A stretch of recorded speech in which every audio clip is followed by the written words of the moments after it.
guys, welcome back to my channel. Just finished the last iftar of the month and there's so much of work remaining for tomorrow's Eid celebration. So I started prepping for tomorrow's Eid by making the world famous dessert sheer kurma. I'm actually recording the complete procedure separately, so I'll be showing you that in a separate video, but I'll just show you a glimpse of what all I've got. Come, let's go.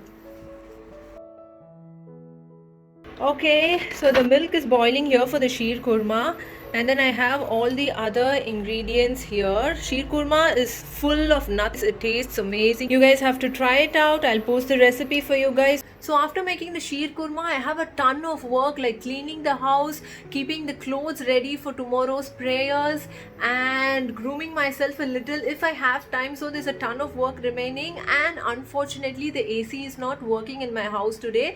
It's just going on and off. Now it's running for quite some time, so as long as the AC is on, I'm in a good mood. So before the AC goes off, let me try to complete all my tasks. Now let's get into the video and see all my prep work. Once all the cooking is over, it's time to clean the table and put all the things in place. As usual, my husband helped me wash all the vessels and it's such a great relief for me. We also washed all the dirty clothes and dried them on the terrace so that there are no dirty clothes piled up in the house on the day of Eid.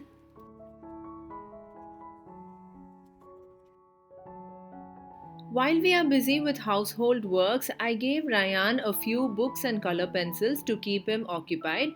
This way we can reduce the screen time for our children, but honestly speaking, Ryan gets a screen time of about 2 hours a day, which is still on the higher end, so we need to work more on entertaining him.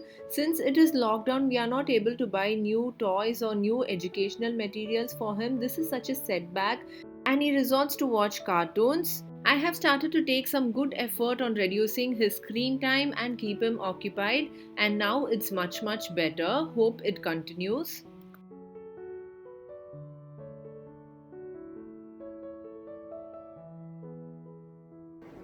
Sheer kurma is completed, guys. Now the time is almost 10 p.m. My mom has started making chicken curry. I'll take you to the kitchen and I'll show you that. And here my aunt has already made butterscotch biscuit pudding. I don't know if it's biscuit pudding or bread pudding, but whatever, it tastes amazing. It looks so scrumptious. I'll take you close to the tray and I'll show you. And here this guy is distracting me. Okay, so this is his usual job of sweeping and mopping the house. Be it any festival, this job is assigned to him. And he does it properly, like he's the best at it.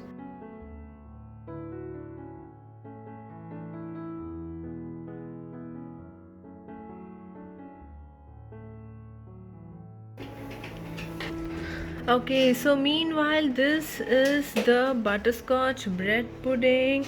That looks amazing. My god. So we are going to wrap this up and place it in the refrigerator. Tomorrow after breakfast or after lunch maybe, we'll enjoy this. Okay. I don't know the difta. Oh, don't touch it. Okay, it's now closed properly. We'll put it in the refrigerator. Amma, Yes. I don't know the difta. No, baby. This is Chachi's gift for you. Okay, now we'll take it to the refrigerator. Yes.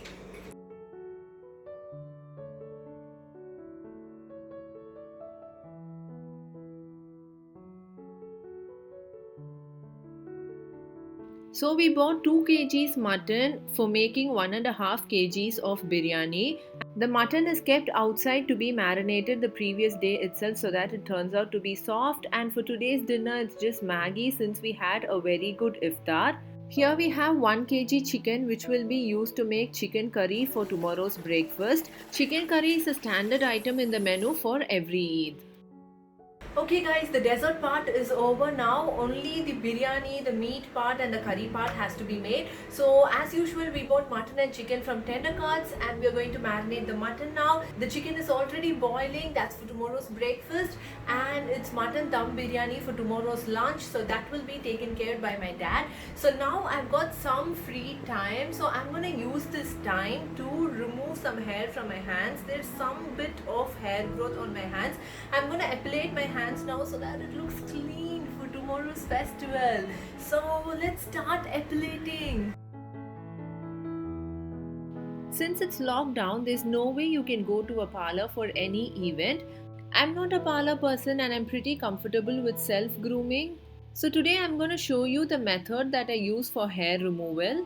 I have already epilated my left hand prior to taking this video. You can see a few hairs on my right hand. Epilating is nothing but removing hair from the roots. It might look like shaving, but it is totally different to shaving, guys. Shaving actually cuts the hair and it grows thicker and fuller the next time, depending on the skin and depending on your hormones. But epilating is like waxing. Once the hair is removed from the root, it takes at least about 3 weeks for the hair to grow back. For me, again, it depends on the hormones. It differs for each and every person. But personally, I feel epilating is much better, healthier for our skin. And also it's like a quick fix. It hardly takes half an hour to epilate both our hands. Since I have to do this only once in a month, I somehow find half an hour and I do this regularly. It keeps my hand clean and also it boosts your confidence. As you can see, within a few minutes, all the hair is removed from my right hand as well. So both the hands are clean now. You can use epilator anywhere except for your private parts. My favorite epilator is Braun Silk Epil 7. I'll try to link it in the description box. You can check it out. I've been using this for more than 7 years and I'm really happy with it.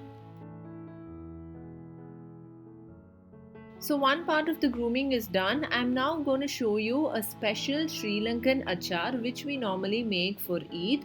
Though this is really simple to make, this is like a special Eid recipe and we make it only twice a year for Ramzan and for Bakrid. You have to make this at least 5 days prior to your festival so that it's soaked and cooked well and you get the perfect blend of the sauce and the veggies. In our house, Eid is incomplete without this achar and I'll show you the recipe soon. So it's 1 AM in the night and I badly want to go to bed. Tomorrow is going to be a big day. But before that, it's been too long since I shaped my eyebrows. It's been almost 2 months. I generally shape my eyebrows only if I have to attend any wedding or parties. Otherwise, I just let it grow and pluck only the extra hairs only when required. Since I'm already in a festive mood, I wanted to do this as well. So at 1 AM in the night, I started threading my eyebrows. As you can see, I'm plucking out only the extra hairs and not really shaping my eyebrows. I love my thick eyebrows and I'm very proud of it. It keeps my face real and natural, and also it's not very healthy for our eyes to keep plucking the hairs around it. I got used to this method of removing the extras while I was on ship. There was no parlor, there was no service on board and I was the only lady on board, so I had to self-groom myself. Before I could board the ship, I had practiced all this and in a few attempts I got the hang of it and it works very well for me. I'm not even using an eyebrow thread here, I'm using the normal sewing thread. If you like to know how to thread yourself like this, then do mention it in the comment section. I'll try to post a tutorial on that. As I'm removing only the extras, there won't be much difference before and after threading, but you can clearly see that the skin around there is neat. So this is the last task for the day and finally it's done. That's it guys, I've done my eyebrows. I don't know if you can see any difference, but I've removed a lot of hair from underneath. My eyebrows are really thick, so even after removing a lot of hair, my eyebrows are still thick. I don't want to make it any more thin. I don't like thin eyebrows and I don't like plucking too much hair from the eye area. So this is what I like. I'm fine with it and I think this looks neat.